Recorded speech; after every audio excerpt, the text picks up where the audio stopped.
Okay, what should be developing on the screen is another magnitude 15.5 galaxy. I'll give you the data on it. By the way, we're now in the 800s, in particular NGC810 right now. One reason I like to start the camera right off when we get to a faint galaxy is because you can get to watch it develop on the screen, giving you more confidence, and that's what you're seeing. NGC810 is a galaxy in Aridus, magnitude 15.5, 1.5 by 1 arc minute. It's an elliptical. I'd probably say it's an E5 or so because of that aspect ratio. It's 342 million light years distant, which means it's probably about 160,000 light years in diameter. We're at right ascension 2 hour, 5 minute, 28 seconds with a declination of plus 13 degrees, 15 minutes and 5 seconds. And if this is the galaxy we're referring to, that is definitely 15.5 is not its visual magnitude.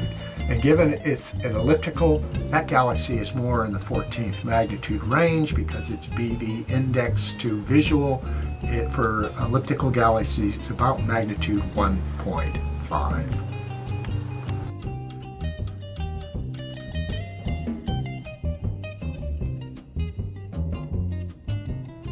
Well, we didn't have to go far numerically for our next study. This is NGC812. It's a galaxy in Andromeda. Magnitude 11.2, 3 by 1.3 arc minute, spiral with a lowercase bc, 2.5 times removed, 234 million light years distant, puts it somewhere around 170,000 light years in diameter. It has a right ascension of 2 hours, 6 minutes, 51 seconds, but most importantly, it is at declination plus 44 degrees, 35 minutes and 15 seconds, which almost matches the declination. It almost matches the latitude here of the John Day Valley. However, because it's further, about 10 degrees from the zenith, we're not getting any aperture block through the scope. I'm going to search for the next one as I let this run. Oh, that was a magnitude 16. That's in Cetus, though. I don't want to go there. 15.5, another 15.5, but small. 13.2, 12.5, 13.4, 12.8, 10.7 in Aries. Let's go see the Ram next. Here we have NGC821, a galaxy in Aridus, magnitude 10.7, 2.4 by 1.7 arc minutes. It's classed as an elliptical 2. I would think it would be more like a 3. 78 million light years distant, gives it a size of maybe 60,000 light years in diameter. We're at right ascension 2 hours, 8 minutes, 21 seconds, with a positive 10 degrees, 59 minutes and 40 seconds declination. The galaxy, being an elliptical, looks pretty much like a globular cluster, doesn't it? All right, I'm going to keep skipping through a little bit. I'm seeing lots of nice brightish galaxies with rings, some really nice aspect ratio galaxies, but I'm skipping them. I am disciplining myself. I am limiting myself. I got a lot to go through this evening, and except for figuring out the sky conditions, we're pretty much going to stick with magnitude 12.0 and less.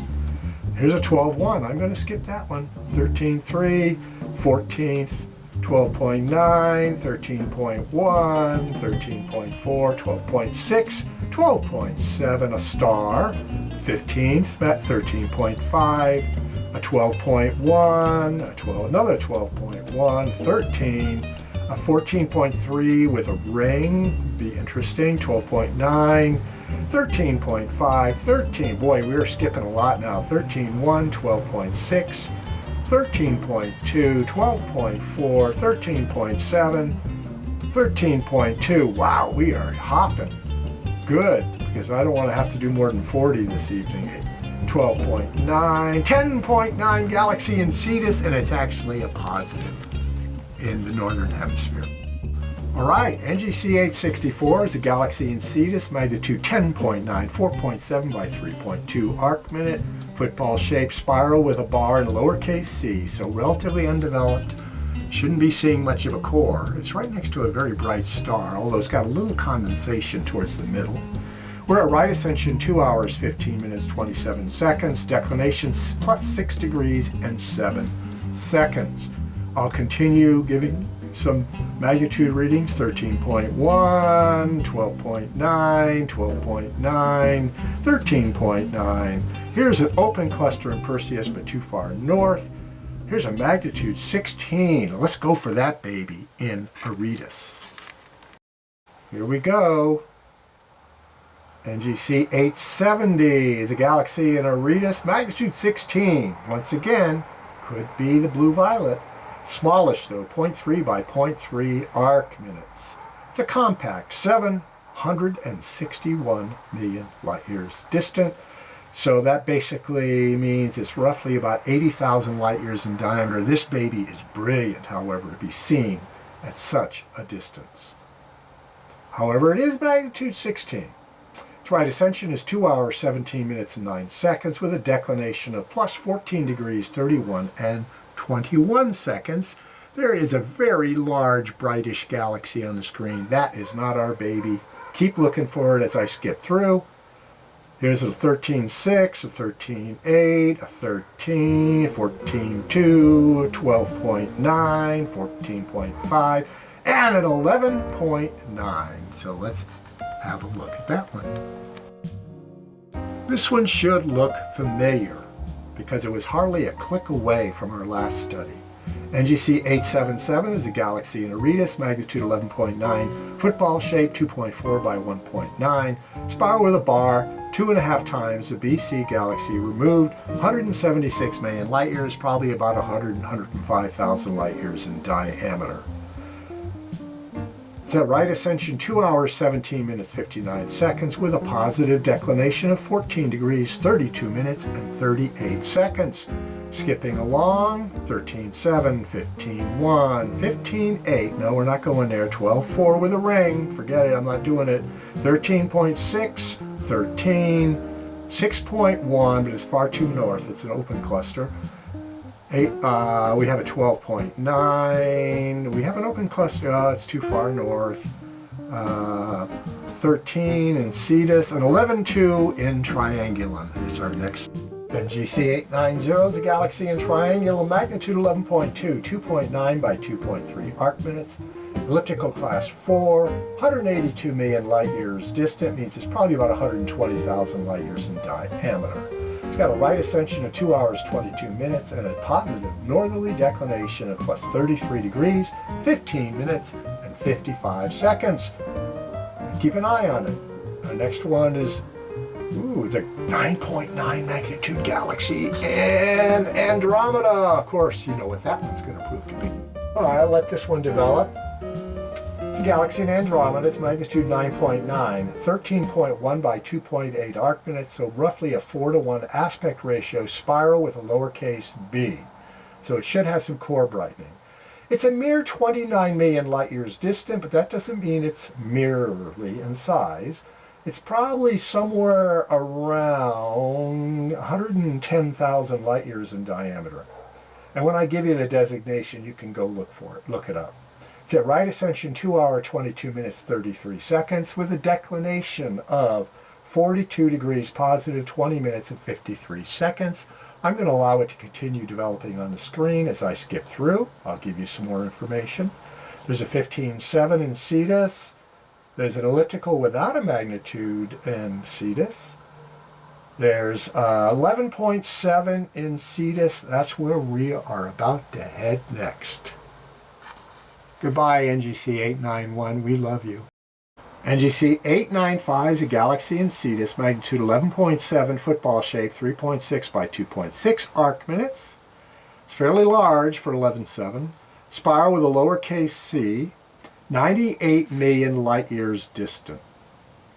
Puts it about 75 to 80,000 light years in diameter. We're at right ascension, 2 hours, 21 minutes, 36 seconds, with a southerly declination of -5 degrees, 31 minutes, 17 seconds. There's some nice sense of extension on this galaxy. I'll tell you about some more. There's a nebula in Cassiopeia, but it's too far north. There's an 11.8 magnitude galaxy in Fornax, way south, but we do want to check conditions down there, don't we? Well, sorry, there's a tree blocking the view for NGC897 in Fornax. But had we waited 45 minutes to an hour, we would have had some kind of a sense of a galaxy NGC897. I'll give you the data.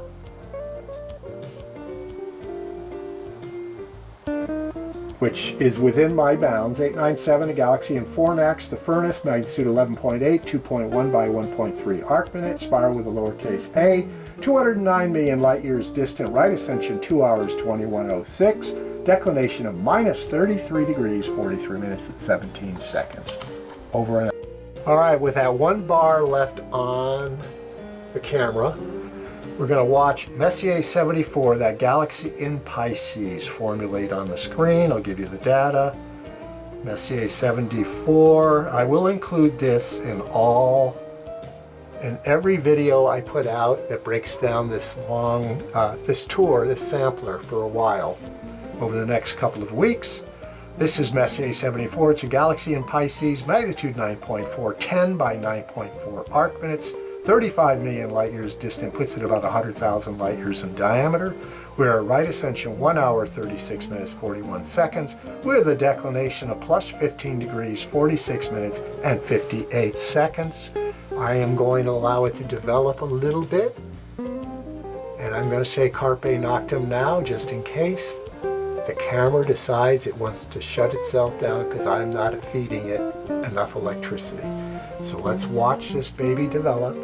See if we can turn up its spiralicity and its spiral arms. Nice, relatively face-on galaxy. A mere 35 million light years distant. Well outside the bounds of the local group, by the way, which only goes out about 10 million light years. This one's 35. I don't know the NGC designation, so I can't give you the class. But we can look at it and say it's got a brightish core with some extension. It might be slightly barred. The spiral arms are really spiraling quite well. I don't know if it's got a annulus around it, but it does have a nice sense of frontier. So it could be a ringed galaxy. Be interesting to look up what its blue-violet magnitude is, its visual magnitude, get its delta, because if it's around 0.5 to 0.8, it's pure spiral. 1 magnitude delta between the two is typically a lenticular, 1.5 and greater is typically an elliptical galaxy. All of this I have learned over the last couple of years of exploring galaxies and characterizing the way they look. I do not want my camera to shut off, so I'm going to say on its own, I'm going to say Carpe Noctem. And enjoy yours.